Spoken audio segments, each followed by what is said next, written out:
February 22, 2026, the mountains of Tapalpa, Jalisco. A military operation goes down. Bullets fly. One man is left bleeding out, dying in the back of a transport headed to Mexico City. But this wasn't just any man. This was El Mencho, the most wanted man in the Western Hemisphere, the king of the Jalisco New Generation Cartel. By nightfall, Mexico was on fire. 250 roadblocks went up across Tuxtla. Cars burned in Cancun. Guadalajara, the second biggest city in the country, went totally dark. People locked themselves inside, terrified. 62 people were dead before the sun came up. The king was gone. A massive, violent throne was suddenly sitting completely empty. While the streets burned and federal agents counted bodies, someone else was watching. Deep in the mountains of Michoacan, a 29-year-old named Abraham Jesús Ambriz Cano was glued to the news. He wasn't panicking, he wasn't hiding, he was doing the math. The news focused on El Mencho's family. They focused on the old guard, the bosses who had been around for decades, but they were looking in the wrong direction. Because Abraham, better known as El Yogurt, was holding the most dangerous puzzle piece of them all. Nobody realized how much power he quietly built until it was too late. To understand how a 29-year-old got into a position to take over a multi-billion-dollar empire, you need to understand the dirt he came from. You need to understand the land that made him. They call it Tierra Caliente, the hot country. It is a massive stretch of volcanic land cutting through the mountains of Michoacan. It sits low between the mountain ranges, looking like a wound that refuses to close. The air is heavy, the soil is rich. Avocado trees stretch out as far as the eye can see. Locals call it green gold. From the outside, it just looks like regular agriculture. It looks like farming. But step inside, it looks exactly like a battlefield covered in crops.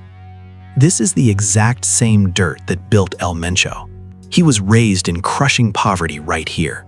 He built a massive empire on blood and fentanyl. He understood what this land produces. It produces survivors.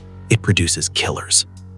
On March 16, 1997, in a city called Apatzingan, Abraham was born into that exact same chaos. But Apatzingan is not a place where you get to stay neutral. You pick a side or you become collateral damage.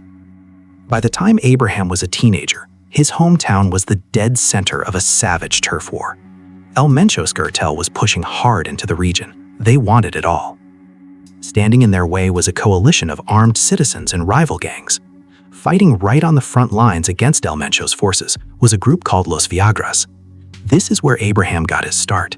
He didn't start out working for the cartel he is now trying to take over. He started out killing their men. And the reason he flipped to the other side? That is where this story gets really crazy. Los Viagras didn't start out as the bad guys. Back in 2013, they actually started as hope. Communities across Michoacan were completely fed up. They were sick and tired of the kidnappings, tired of the endless extortion. They were exhausted from the Knights Templar cartel taxing innocent farmers just to grow avocados on their own land. So the regular citizens grabbed their hunting rifles. They grabbed their farming tools and machetes. They called themselves self-defenders. For a minute, it actually worked. But absolute power does terrible things to regular people. The Mexican government tried to absorb these militias, and it completely failed. Some guys put their guns down and went back to their families, but others realized they liked the power. They liked the fast money. So they started producing meth themselves. They took over the trafficking routes. The exact same dirt roads they defended from the cartels, they started heavily taxing them. Los Viagras mutated into a full-blown criminal organization. And their absolute worst enemy was El Mencho's CJNG. This was Abraham's bloody classroom. He learned the drug trade from the inside of a massive, brutal war. He learned exactly which mountain roads CJNG used. He learned which tiny communities they controlled. He memorized which government officials were secretly on the payroll. He built a massive network of heavy hitters. He was a brilliant student of the underground. But all the political connections in the world cannot save you when the sky literally starts falling. CJNG didn't just walk into Apatzingan. They rolled in like a ruthless military invasion. They brought explosive drones dropping bombs directly from the sky. They brought heavily armored vehicles that assault rifle bullets just bounced right off of. They hit the local towns with devastating force. They didn't come to talk. They didn't come to negotiate peace. They came to bury the competition deep in the dirt and plant their flag. Families ran for their lives in the middle of the night. Homes were ripped apart and completely looted. The roads that used to belong to Los Viagras were suddenly painted in CJNG colors. Abraham watched his entire world completely crumble. By 2022, the war had been grinding on for years. The old alliances were breaking apart. Local commanders were vanishing without a trace. The men who used to stand shoulder to shoulder were now looking at each other, wondering who was going to pull the trigger first. Abraham made a very cold, hard calculation. He decided to cross the line. He switched sides. In the cartel world, betraying your closest friends isn't a sin. It is a resume builder. But here's the detail that makes Abraham different from every other street thug. Leaked intelligence files show CJNG did not recruit him to be a hitman. They already had thousands of guys willing to pull a trigger. They wanted him for what was inside his head. They specifically valued his deep knowledge of the hidden routes, the secret corridors stretching toward the United States border. They made a 24-year-old kid their lead logistics architect. But to prove his new loyalty, he had to do something unforgivable on camera. Switching sides to a massive cartel is never just a simple handshake deal. It is a blood pact. It is always violently messy. In December 2022, a wild video suddenly popped up online. Abraham was staring dead into the camera lens. He wasn't Abraham anymore. He was now operating under a brand new name, El Yogurt. He publicly denounced a local commander he used to work with. He called him a dirty traitor. His voice was completely ice cold. He wasn't yelling. He wasn't visibly angry. He was totally calculated. This wasn't just some angry guy venting on mine. It was the public execution of a man's street reputation, broadcast to anyone in the criminal underworld who needed to know the new rules. Then came the second video, and this one was way worse. El Yogurt showed off his new hit squad. They were armed to the absolute teeth. Intelligence experts watched the dark footage and spotted crazy military hardware. They had a Barrett M82A1 anti-material rifle. That is a massive weapon, literally designed to blow up armored trucks and disable low-flying aircraft. They had belt-fed machine guns. They even had a gold-plated assault rifle. This was a highly produced, heavily funded threat. And the terrifying message wasn't meant for the Mexican police. It was meant for every single one of his former friends. He wanted them to know exactly what was coming for them. By 2023, Operativa Yogurt wasn't just stuck in the dirty mountains anymore. His lethal crew spread like a vicious virus. They moved aggressively into Colima, then Jalisco. Then they did the unthinkable. They pushed right into Quintana Roo.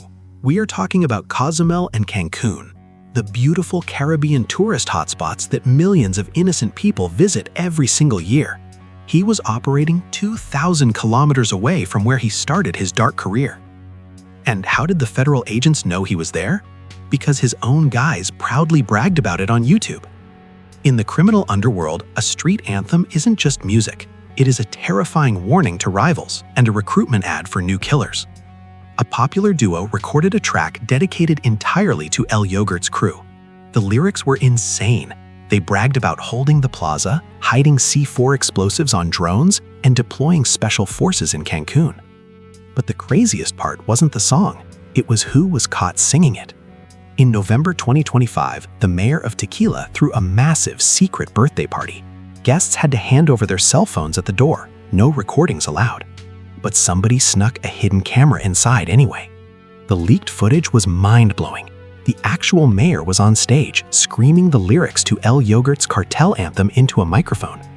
This corrupt politician was secretly paying the cartel 40 million pesos a year from public funds, and El Yogurt was his personal muscle. When a massive tequila company refused to pay extortion money, El Yogurt's crew made the brutal threat real. But running a tourist town is one thing. Controlling a global, deadly supply chain is something else entirely. To understand what Abraham actually built, you have to look at a map. Find the Pacific coast of Mexico. Follow it south until the massive mountains crash right down into the water. Hidden at the bottom of those dense mountains is the port of Manzanillo. It is the busiest Pacific terminal in the entire country. Thousands of huge shipping containers move through it every single day. Most of it is totally legal cargo: electronics, clothes, regular farm exports. But hidden inside that massive maze of steel boxes is something deadly. The United States Treasury and the DEA have been tracking a terrifying flow of chemical precursors. These are the raw, toxic ingredients used to cook fentanyl and meth. They get shipped straight from Chinese chemical companies. They hit the Mexican port, get unloaded in the dark, and vanish deep into the mountains. Who controls the actual door to the port? Another violent cartel crew. But who controls everything that happens after the cargo leaves the dock? El Yogurt. He is the ultimate highway. He controls the twisting mountain roads that push those chemicals north into the massive superlabs. In 2023, synthetic opioids killed over 77,000 Americans. El Yogurt is the main artery keeping that deadly supply chain pumping. The Mexican government officially designated his exact territory as the ultimate strategic corridor. Internally, his guys called themselves Los Indestructibles, the Indestructibles. But holding a multi-billion-dollar drug corridor against rival cartels and the Mexican military is impossible with regular street thugs.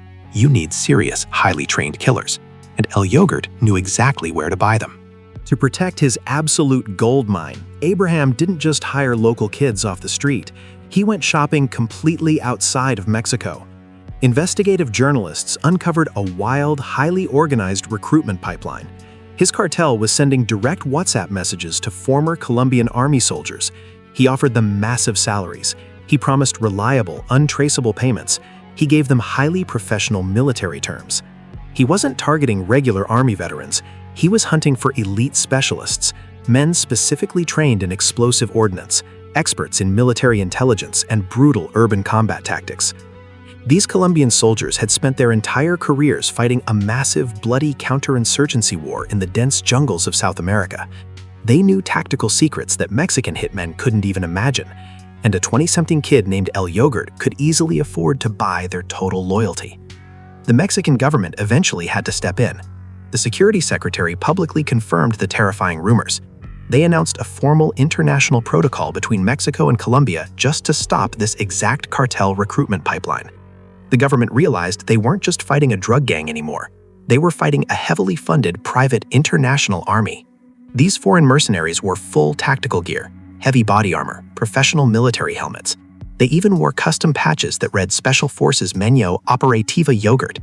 They were completely embedded in a remote mining town, hiding out and blending in with the locals. They were a ghost army waiting for a massive war. And in May 2025, that exact war finally came knocking right on their front door. The Mexican Navy was coming to wipe them out completely. May 18th, 2025. It is completely pitch black. Deep in the steep, rugged mountains of Michoacan, a massive military convoy creeps up a dirt road. They are heading toward a tiny, remote mining village. 6 different federal agencies are working together: the Mexican Navy, the Army, the National Guard. They have heavy ground troops and massive air support. All of this devastating firepower is hunting for just one man, El Yogurt. The government actually got a secret tip from the locals. People living in the tiny village were terrified.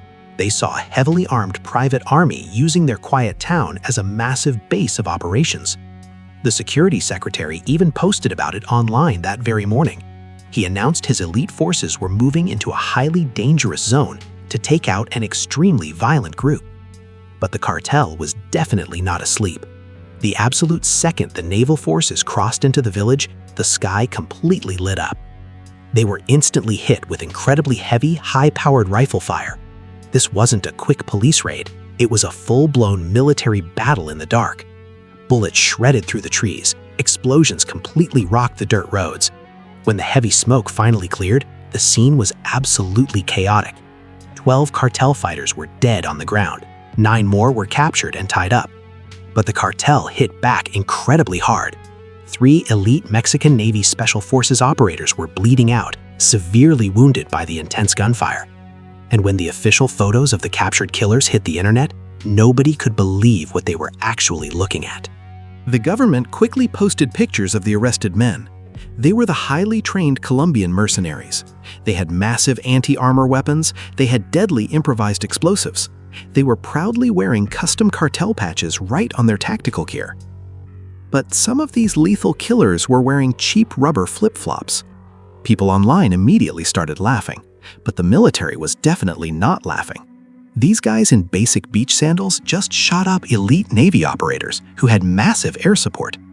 It showed exactly how terrifying this cartel war had truly become. It was highly lethal, totally unpredictable, and they did not care at all how they looked doing it. But the craziest part of the raid happened when the military actually tried to leave.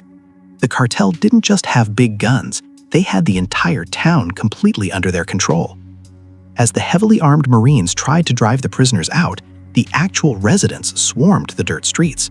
Men, women, and little kids stood right in front of the armored trucks, physically blocking them from leaving. The cartel fighters who survived quickly planted hidden bombs in the dirt roads. They dug massive ditches to trap the military vehicles. The government officially realized this cartel had a deeply loyal, terrifying social base. They built total economic dependency, they provided things the government never did, and the town violently protected them for it. But what about El Yogurt? The massive raid was designed entirely to kill or capture him. He wasn't among the 12 dead bodies. He wasn't sitting in handcuffs. Before the military helicopters even touched the ground, he had completely vanished into the deep mountains. He survived the absolute worst the government could throw at him, and that impossible survival set the perfect stage for what happens when the king finally falls. February 22nd, 2026, the day the cartel world completely shattered. United States intelligence tracked a massive digital footprint.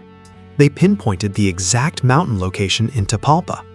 Mexican special forces moved in fast, and Nemesio Oseguera Cervantes, the legendary El Mencho, took a fatal bullet.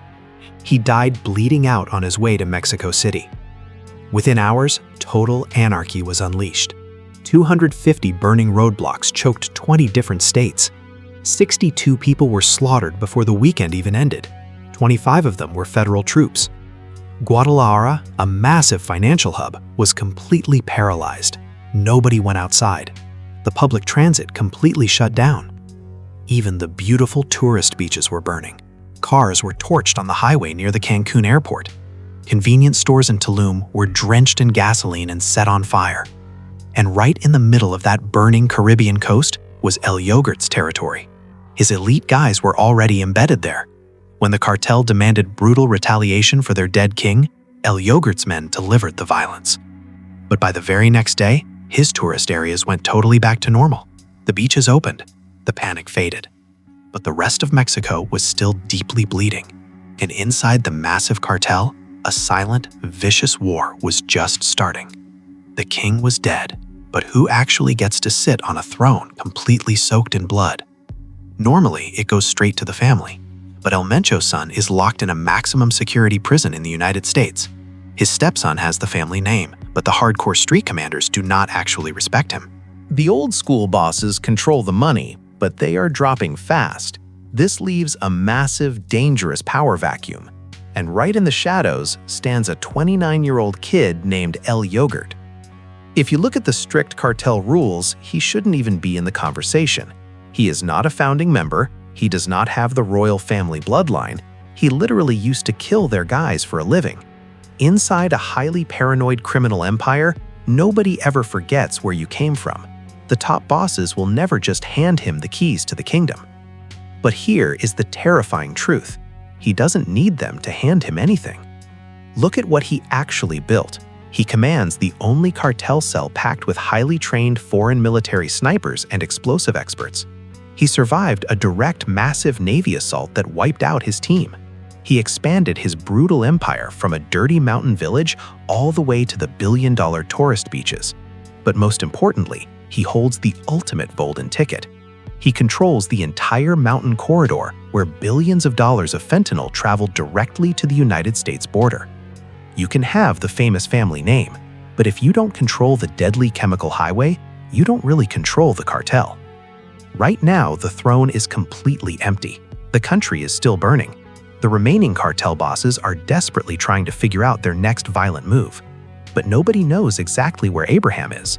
And that is not some dramatic movie cliffhanger. That is the terrifying official reality.